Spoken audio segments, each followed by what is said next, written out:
قال لي لعبة مفضلة، وعندنا ضيف أيضا مميز جدا، لعبة الشطرنج. هذه لعبة الذكاء ولعبة الدهاء أيضا. اي والله لعبة صعبة. عندنا لعبة الشطرنج وعندنا نعم. الوقت وعندنا الضيف صلاح نوري، لاعب ومدرب بلعبة الشطرنج. صباح الخير. صباح الخير استاذ عماد. صباح الخير. يا اهلا وسهلا بك. شرفنا بكم استاذ صلاح، عرفنا عنك انه انت من عائلة شطرنج.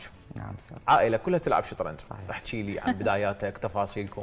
طبعا بداياتي من الطفوله، اخي مهندس صباح هو اللي علمني على اللعبه، وبرها فتره هو صار عنده اولاد، فاني حولت اللعبه من هو المدرب لي انه انا كنت مدرب الاولاد اخي.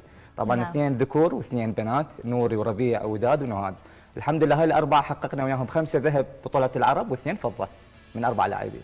يعني انشغل ويا اولاده. لا هو كتدريب لا هو ترك الشطرنج وتركني، فاني انشغلت باولاده، مو هو انشغل باولاده. انا المدرب.